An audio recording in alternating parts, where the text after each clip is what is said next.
6 months and 6 days. That's how long it's been. 6 months and 6 days trapped in this concrete tomb, watching the world I knew become a graveyard. I'm writing this down, my 18th entry, though I don't know who will ever read it. Maybe no one. Maybe this is just for me, a way to prove I'm still here, still breathing. The little one is beside me, so quiet. Doesn't cry, doesn't make a sound, just watches me with those big dark eyes. I found them in the wreckage of that pharmacy on day dot dot. I don't know, day 30. It's all a blur. Protecting this child has become my only purpose, the one thing that keeps me from joining the shambling horde below. From this window, I can see hundreds of them. They just dot dot wander, aimless, soulless. Sometimes I see a flicker of who they were. A mailman's uniform, a child's brightly colored backpack.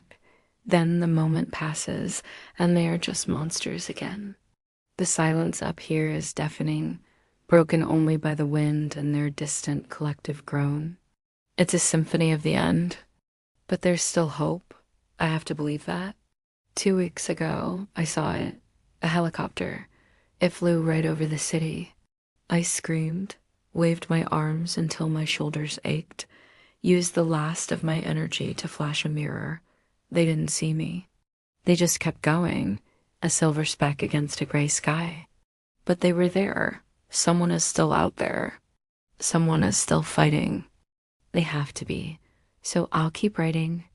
I'll keep scavenging what little is left. I'll keep this little one safe. Every sunrise is a small victory. Every quiet breath this child takes is a promise. They didn't see me that day, but maybe they'll come back. They have to come back. I'll be waiting. We'll be waiting. I have to believe they'll find us. I pushed open the heavy wooden door, and the sight inside stopped me cold. A woman, thin and pale, was huddled in the corner, clutching a swaddled infant to her chest. The room was unnervingly clean, sterile even, a stark contrast to the world outside. Every surface gleamed, every object was perfectly placed. She looked up, her eyes wide with a terror so profound it felt like a physical force in the room. She was fragile, like a porcelain doll you'd be afraid to touch, let alone breathe on. I took a cautious step forward, my boots echoing in the silence. "Are you okay? Where's the baby's mother?" Her voice was a mere whisper, cracked and dry. She single quotes S. Gone. They got her. She rocked the baby gently, her movements jerky and anxious. They kept me alive for one reason. She nodded down at the infant for this. To feed him, my stomach twisted. She was a prisoner, a living resource.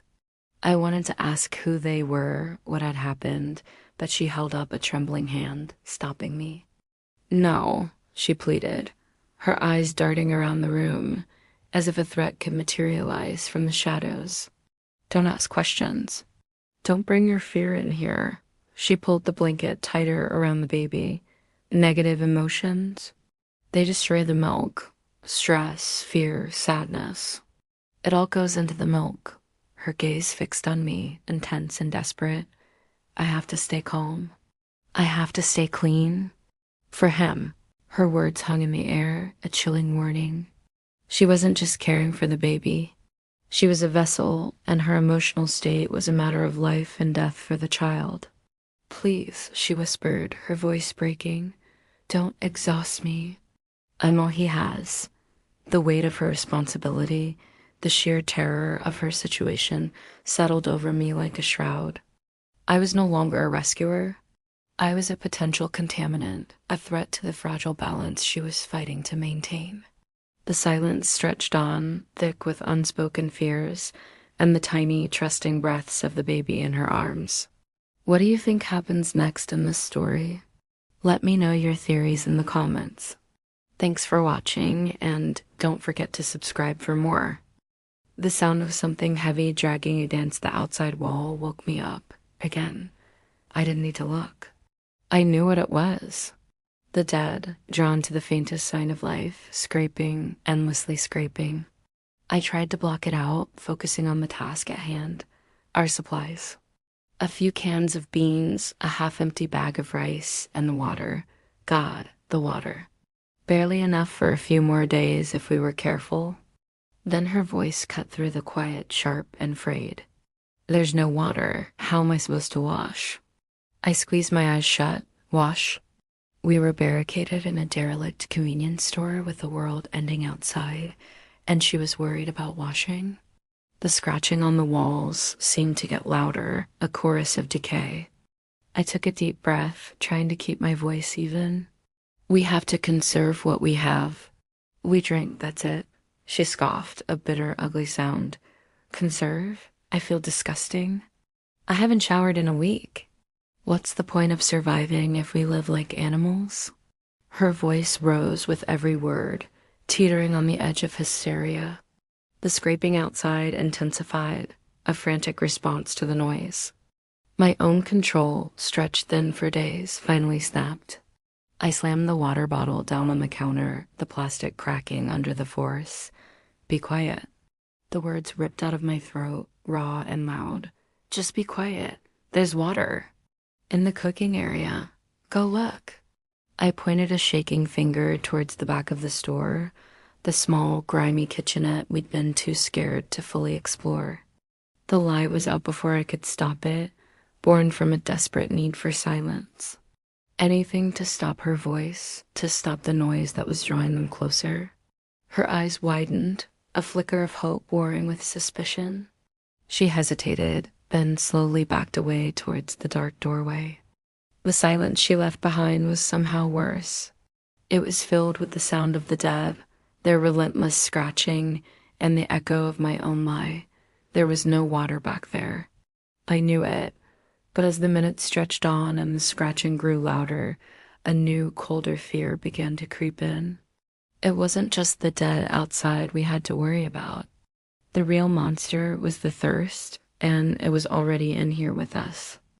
Sound of a heavy, rusted door creaking open, followed by slow, deliberate footsteps. What is this? Is this my welcome home party? I must say, untouched. Really. I was starting to think you'd all forgotten about me, left me to rot in that hole. But you didn't, did you? You just moved on. Built your cozy little lives on the ashes of mine. Oh, don't look so shocked. Did you think I wouldn't make it out? I'm resourceful. You learn things in a place like that. You learn that kindness is a currency for fools. You learn that the only way to survive is to be crueler than the man next to you. I didn't just survive, I thrived. I became the nightmare they locked their doors against. And all I could think about every single day was you.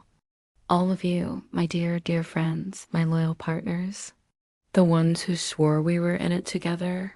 Betrayal is a funny thing. It leaves a taste in your mouth you can never quite wash out.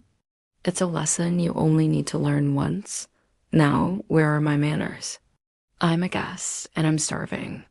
I'm going to need some food, the best you have. And I see you've all done so well for yourselves. All that money, my money. It's a beautiful thing to see it all in one place again. I'll be taking that back now. Oh, and I'll need some company for the evening. Send the women in. We have a lot to celebrate, after all. My glorious return. What's with the long faces? You look like you've seen a ghost. Don't you see? This is a happy occasion, a reunion. Sound of a table being violently overturned, glass shattering. Don't you dare look at me like that. Don't you dare judge me. After everything you did, you left me with nothing but monsters, so I became the king of them. You think I'm just some common villain you can write off? A bad guy in your perfect little story? Voice drops to a menacing, chilling whisper. No, you're wrong. I'm not the villain. I'm pure, unadulterated evil. And I'm just getting started. The air hung thick and heavy, each breath a struggle. We'd finally escaped the chaos, finding a temporary sanctuary in this forgotten corner of the city. He watched me, his eyes filled with questions I couldn't yet answer. The baby, nestled in a makeshift cot, slept soundly, oblivious to the world crumbling around us. I broke the silence, my voice barely a whisper, a confession I'd held locked away. She's she's not mine. His confusion was a palpable thing in the small, dim room. I was just a surrogate, a way out of debt. I rented my womb. The words tasted like ash in my mouth. A business transaction? That's all it was supposed to be. But then she was born, this tiny, perfect being, and everything changed. I looked at her, her little chest rising and falling in a steady rhythm. She was a beacon of innocence in this nightmare. I never imagined it would end like this. The plan was simple: carry the baby, hand her over, get paid, and walk away. But the world had other plans. Now her parents are gone, lost to the madness, and I'm all she has. A stranger who carried her for 9 months. Is that enough? Does that make me a mother? I don't know. All I know is this fierce, primal need to protect her, a feeling so powerful it scares me. It's a weight I never asked for, but one I can't imagine putting down. I leaned closer to him, the urgency making my voice raw. Listen to me. If something happens, if the moment comes and I'm not there, you have to look after her. Promise me. I pointed towards the ceiling. The secure floors are 5 and 6. They have reinforced walls, their own power source. It's our only real chance. I took a deep breath, steeling myself for what came next. We move at first light. We rest now because tomorrow we fight for her future. For her future. As the first hints of dawn threatened the horizon, I watched the sleeping child, a silent vow forming in my heart. I would get her to safety no matter the cost. Thanks for watching. If you enjoyed this story, don't forget to like and subscribe for more. Alright, listen up. The plan is simple, but simple doesn't mean easy. We're on the ground floor now, but our only way out is through the roof access on the other side of this godforsaken building. We need to get to the 4th floor first. The main stairs are a no-go, completely blocked. So we take the service elevator shaft. It's a straight climb, 4 floors up. We'll need to be quiet. Sound travels in that shaft, and we don't know what's waiting for us at the top. Once we're on floor 4, that's where it gets tricky. The central hallway collapsed. It's a mess of concrete and rebar, but there's a narrow path along the edge. It's a straight drop to the basement, so one wrong step, and it's over. We'll have to cross single file. Keep your hands on the wall, test every footstep, and whatever you do, don't look down. The noise from below, ... It's constant. Just ignore it. After we clear the collapsed section, we need to find the left stairwell. It should be intact. That's our route down. We take it to the 2nd floor. Now, brace yourselves. Floor 2 is ... bad. The entire corridor leading to the other side is packed. They're just standing there, scraping the walls, moaning. We can't fight our way through. There are too many. We have to move like ghosts, slow, steady, silent. Don't make eye contact. Don't breathe too loud. One sound, and they'll all turn. If we make it through that nightmare, we'll reach the right stairwell.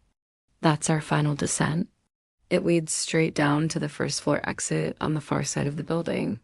Every step of the way, we'll hear them. Scratching, clawing, just on the other side of the walls. It'll feel like they're right behind you, breathing down your neck. They are. Just keep moving. Don't stop for anything. Don't look back. Let's go. Stick to the plan, and we might just make it out of here alive. The air on the 6th floor crackles with a desperate, fleeting hope. We thought we were out. We thought we'd made it. The external exit was right there, a gateway to a world we weren't even sure existed anymore. But in that moment, it was everything. Then, the sounds started again. Not the groans of the dead, but something far more chilling. The deranged screams of the living. He was back. The prisoner, his eyes wild with a madness forged in this new hell, returned not as a savior, but as a shepherd of the damned. He was dragging people with him, their faces masks of pure terror. He wasn't just surviving, he was collecting. "You belong to me now," he shrieked, his voice echoing through the crumbling corridors. "Move, all of you move." His words were a command, a curse, and the dead obeyed. From every darkened doorway, every shattered window, they poured in.